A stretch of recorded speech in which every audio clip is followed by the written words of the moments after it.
pagi semua anak-anakku, apa kabar kalian hari ini? Semoga masih dalam dengan Tuhan yang Maha Kuasa dan juga masih semangat untuk siap belajar pada pagi hari ini ya. Baik anak-anakku sekalian, hari ini kita masih di pembelajaran 1 ya. Khusus pada bagian B yaitu anggota keluargaku.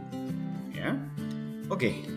Sebelum kita masuk pada materi pembelajaran, mari kita siapkan hati kita dulu untuk berdoa, ya. Oke, Pak Guru harapkan anak-anakku sudah siap dalam posisi berdoa. Mari kita berdoa. Dalam nama Bapa, Putra, dan Roh Kudus. Amin. Tuhan Yesus yang Maha Baik, terima kasih atas penyertaan-Mu sepanjang malam tadi hingga pada pagi hari ini. Sertai kami Tuhan, serta ajarilah kami untuk saling berbagi dengan tulus hati, baik dengan saudara maupun sesama kami. Demi Kristus Tuhan dan pengantara kami. Amin. Dalam nama Bapa, Putra, dan Roh Kudus. Amin. Oke, anak-anak sekalian, setelah kita berdoa, selanjutnya kita akan disegarkan dulu dengan mendengarkan firman Tuhan. Ya, oke. Jadi kita akan mendengar firman Tuhan dulu pada pagi hari ini. Firman Tuhan kita yaitu tentang Yusuf dan saudara-saudaranya. Ini diambil dari Kejadian 37 ayat 1 sampai dengan 36.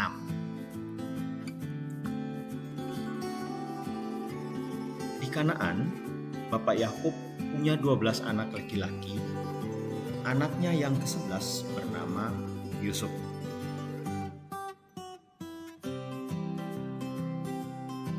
Yang pertama bernama Ruben, yang kedua bernama Simeon, yang ketiga bernama Lewi, yang keempat bernama Yehuda, yang kelima bernama Dan, yang keenam bernama Naftali, yang ketujuh bernama Gad, yang kedelapan bernama Asher, yang ke-9 bernama Ishak, yang ke-10 namanya Sebulun, yang ke-11 bernama Yusuf, dan yang ke-12 bernama Benyamin.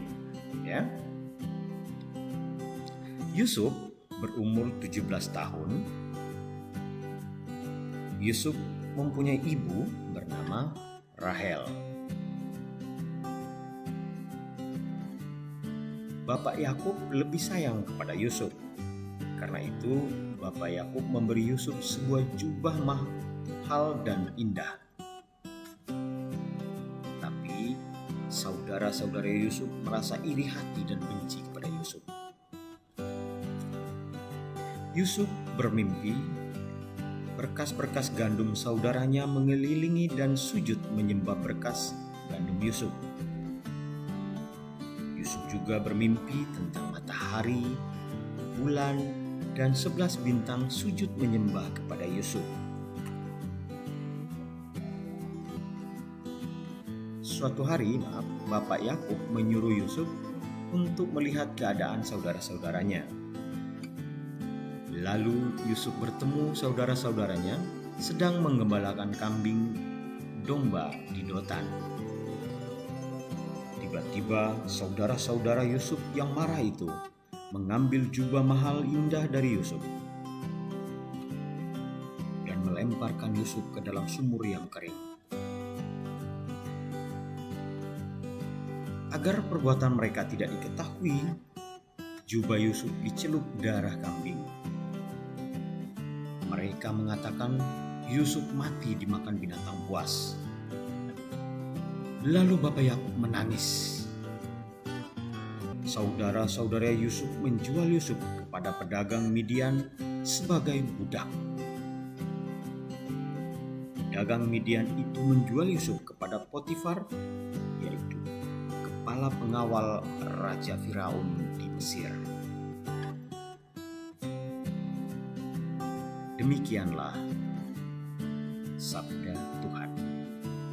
Syukur kepada Allah. Baik anak-anak sekalian, setelah kita membaca kisah kitab suci tentang Yusuf dan saudara-saudaranya, ya. Jadi anak Yakub itu ada 12 orang, ya. Nah, anak yang ke-11 itu bernama Yusuf. Yusuf ini sangat dikasihi oleh Bapak Yakub, ya. Nah, si Yusuf ini juga dikenal sebagai raja mimpi oleh saudara-saudaranya. Karena kenapa? Dia selalu bermimpi hal-hal yang menurut saudara-saudaranya itu aneh. Tetapi mimpi Yusuf itu adalah sebuah pertanda dari Tuhan bahwa dia akan menjadi seorang raja nantinya, ya, di mana saudara-saudaranya itu akan menyembah dia. Nah, akhir cerita nanti anak-anakku sekalian bahwa Yusuf ini akan menjadi seorang raja, ya. Tapi Pak Guru tidak lampirkan di sini. Tapi nanti akhir ceritanya itu bahwa Yusuf setelah dijual di Mesir, ya, di Potifar itu tadi, dia akan menjadi seorang raja. Nah, dendamkah dia kepada saudara-saudaranya? Tidak. Yusuf sangat sayang sama saudara-saudaranya. Walaupun dia sudah pernah dibuang ke sumur, walaupun dia sudah dijual menjadi budak, dia tetap sayang dengan keluarganya. Itu adalah pribadi Yusuf yang luar biasa yang perlu kita tiru. Beda dengan kita, ya. Ketika kakak kita atau adik kita berbuat jahat kepada kita, kita langsung membalas. Ketika adik kita atau kakak kita kasar terhadap kita, kita juga langsung berbuat kasar kepada mereka, ya. Hal itu yang tidak diinginkan oleh Tuhan, ya. Baik anak-anak sekalian, selanjutnya kita masuk pada materi anggota keluargaku, ya. Nah, pada gambar di sini jelas, ya, ada kakek, ada nenek, ya, ada papa, ada mama, ada anak-anak, ya. Nah, ini adalah bagian dari anggota keluarga, ya. Nah, apa sih keluarga itu? Ya, keluarga merupakan bagian terkecil yang terdiri dari kepala keluarga dan beberapa orang yang berkumpul dan tinggal di suatu tempat di bawah satu atap dalam keadaan saling ketergantungan, ya. Nah, itu arti keluarga, ya. Jadi di mana kita dikepalai oleh seorang kepala yang disebut dengan kepala keluarga. Biasanya kalau di rumah itu kepala keluarga kita adalah bapak, kadang juga bisa mama, ya. Itu adalah kepala keluarga yang ada di rumah yang bertugas mencarikan kita nafkah, mencarikan kita menjadi tempat kita curhat, menjadi sahabat kita di rumah yang melindungi kita dari segala macam ancaman, ya. Baik anak-anakku. Nah, berkenaan dengan itu, ya, kegiatan-kegiatan apa saja sih yang bisa kita lakukan bersama keluarga, ya. Yang pertama, ini yang sering anak-anakku lakukan bersama papa mama di rumah, ya, yaitu bermain bersama, ya. Siapa di antara anak-anakku sekalian yang pernah bermain sama papa mama? Nah, pinter. Sama juga dengan Pak Guru. Pak Guru juga dulu kecil pasti bermain dengan papa mama, ya, kakak dengan adik, kalau punya kakak atau punya adik, ya. Oke. Yang kedua, dengan siapa lagi? Nah, kegiatan apa lagi? Yaitu belajar bersama. Bisa bersama kakak, bisa bersama adik, bisa bersama papa atau mama, ya. Itu kita belajar bersama. Itu adalah kedua contoh kegiatan bersama keluarga di rumah, ya. Nah, adakah kegiatan lain Pak Guru? Ada dong. Nah, kegiatan yang ketiga yang kita sering lakukan adalah makan bersama. Nah, ini contoh, ya, ada gambar di mana ada sebuah keluarga yang sedang makan bersama. Di meja makan, sambil makan mereka tertawa, sambil cerita, ya. Nah, jadi seperti itulah kegiatan yang kita bisa lakukan bersama keluarga di rumah. Selain itu masih ada Pak Guru? Ada dong. Hal yang paling penting adalah berdoa bersama, ya. Jadi anak-anakku, kita ketika ketika mau tidur, ketika bangun dari tidur, atau ketika mau melakukan sebuah kegiatan, atau ketika kita mau makan, hal ini yang kita lakukan secara bersama-sama. Adakah teman anak-anakku sekalian yang pernah memimpin doa bersama orang tua? Oke, pintar. Pak harap anak-anakku bisa berdoa ya. Berdoakan untuk papa, mama, untuk kakak, untuk adik, untuk semua orang-orang yang berada menjadi keluarga kita. Ya. Nah, apalagi kalau setiap hari Minggu pergilah ke gereja bersama papa dan mama ya. Oke. Nah, itu beberapa kegiatan yang bisa kita lakukan bersama-sama keluarga di rumah ya. Masih banyak kegiatan-kegiatan lainnya. Oke, Pak Guru cuman mencontohkan 4 saja dulu, tetapi Pak Guru yakin anak-anakku lebih tahu banyak di rumah ya. Masih banyak kegiatan-kegiatan yang bisa kita lakukan bersama keluarga. Baik, anak-anakku, kita akan lanjut. Nah, kita masuk kepada struktur keluarga ya. Jadi struktur itu ibaratnya kayak susunan ya. Jadi susunan itu dari yang paling atas terus sampai ke bawah, yaitu namanya susunan atau struktur. Nah, susunan dalam keluarga itu biasa dikenal dengan pohon keluarga. Siapa anakku yang pernah dengar pohon keluarga? Nah, jadi pohon keluarga itu ada papa, ada mama, ada anak-anak, ada kakek, ada nenek, ada adik, ada tante, dan segala macamnya. Jadi seperti itu strukturnya ya. Nah, ayah ini di keluarga ya. Jadi ayah berperan sebagai kepala keluarga. Tadi kita sudah sebut bahwa ayah itulah yang berperan sebagai kepala keluarga. Nah, yang kedua, ibu berperan sebagai pendamping kepala keluarga atau yang mendampingi bapak ketika di rumah. Dimana ketika bapak bekerja, ibu yang menjaga anak, ibu yang memasakkan makanan untuk anak-anak, ya, dan juga ibu yang bersihkan rumah, ya, untuk anak-anak supaya nyaman di rumah. Yang ketiga, apa sih peran anak? Anak berperan sebagai anggota keluarga yang membantu papa, membantu mama semampunya, ya. Ingat, semampunya, bukan sesuatu yang dipaksakan, ya. Apabila mama memintain tolong, apa yang kalian lakukan? Ya, harus menolong kepada mama, papa, ya. Oke, seperti apakah pohon keluarga itu anakku? Seperti ini dia. Nah, seperti pada gambar ini yang disebut dengan pohon keluarga.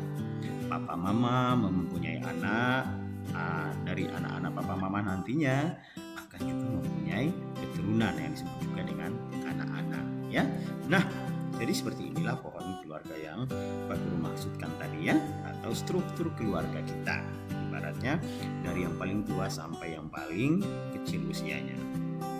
Baik, kita akan lanjut lagi ya. Nah, orang tua dan anggota-anggota keluarga di rumah berbuat baik karena menyayangi kita. Papa, mama sayang kepada kita, ya, dan berbuat baik karena cinta dengan kita sebagai anak-anaknya, sebagai anggota keluarganya, sehingga kita bisa tumbuh dan berkembang dengan baik, ya. Selanjutnya, kita harus berusaha berbuat baik pada setiap orang, baik di rumah, itu ada siapa saja, misalkan ada kakek, ada bapak, ada adik, bahkan ada hewan peliharaan pun kita harus menyayangi mereka, ya. Yang ketiga adalah selalu mengucapkan terima kasih kepada setiap orang yang berbuat baik kepada kita, ya. Jadi kita harus mengucapkan terima kasih atas pertolongan orang-orang yang membantu kita, ya. Dan yang keempat, setiap anggota keluarga dapat menjadi saudara Yesus, ya. Artinya bahwa ketika kita melakukan hal-hal baik kepada mereka, maka mereka juga adalah bagian dari keluarga Yesus, ya. Oke, kita lanjut lagi ya. Nah, apa sih syaratnya Pak Guru menjadi murid Yesus atau saudara Yesus, ya? Jadi syaratnya cuma satu, ya, bersedia mendengarkan sabda Allah dan tekun melaksanakannya. Ya, seperti contoh pada gambar-gambar yang ada di layar kaca anak-anak ini ya. Jadi ada beberapa anak-anak yang sedang mendengarkan sabda Tuhan dan nanti juga akan mereka lakukan seperti perintah-perintah Tuhan itu tadi. Ya. Oke, kita lanjut lagi. Nah, ketika kita melakukan segala perintah Tuhan kepada kita, ya, maka kita juga harus melakukannya dengan penuh hati. Artinya tidak mengerutu ketika kita dimintai tolong oleh orang lain atau kita dimintai bantuan oleh orang lain, ya. Nah, itu maksudnya melakukan perintah Allah dengan sepenuh hatimu, ya. Artinya tidak karena saya takut Tuhan saya lakukan atau karena supaya saya tahu menolong kamu saya harus melakukan misalkan saya membantu memberikan makanan atau membantu memberikan ballpoint ketika saya punya, tapi itu memberi tidak dengan sepenuh hati, ya. Bisa untuk dipuji atau bisa juga untuk mendapatkan penghargaan, sehingga apa yang kita lakukan itu tidak sepenuh hati. Baik, anak-anakku, selanjutnya kita masuk pada latihan soal, ya. Nah, ini latihan soal. Kita mulai dari nomor yang pertama, yaitu lengkapilah pohon keluarga di samping ini dengan menyebutkan nama-nama anggota keluarga dengan diawali dengan namamu sendiri. Nah, contoh pada gambar ini ya, ada tulisan aku itu, jadi nanti namanya anak-anakku yang paling pertama ya. Jadi nama kalian yang paling pertama. Tulis di situ, baru selanjutnya itu bapak, mama, kakak, adik, paman, oma, opa, segala macam, nenek atau apalah ya.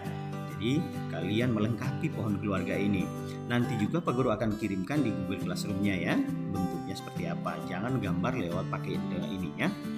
Yang kedua, sebutkan perbuatan baik anggota keluarga terhadap dirimu. Perbuatan baik yang dimaksud yaitu perbuatan baik yang ayah lakukan kepadamu, yang dilakukan ibu kepadamu, yang dilakukan kakak, bahkan kalau yang dilakukan adik juga kalau ada.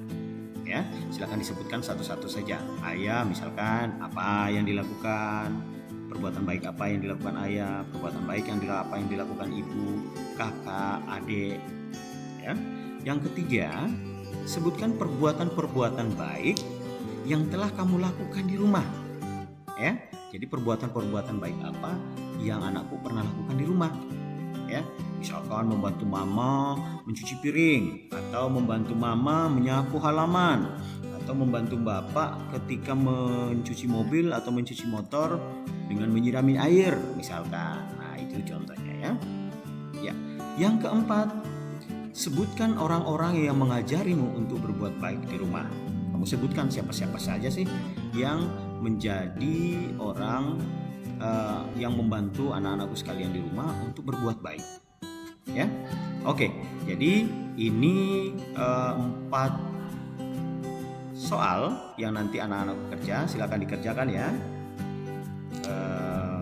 Nanti minta tolong juga papa dan mama. Minta tolong juga kepada anggota keluarga yang lain untuk membantumu mengerjakan latihan soal ini. Ya, baik anak-anakku sekalian. Mungkin itu beberapa hal yang ingin Pak Guru sampaikan ke kalian sampai pada latihan.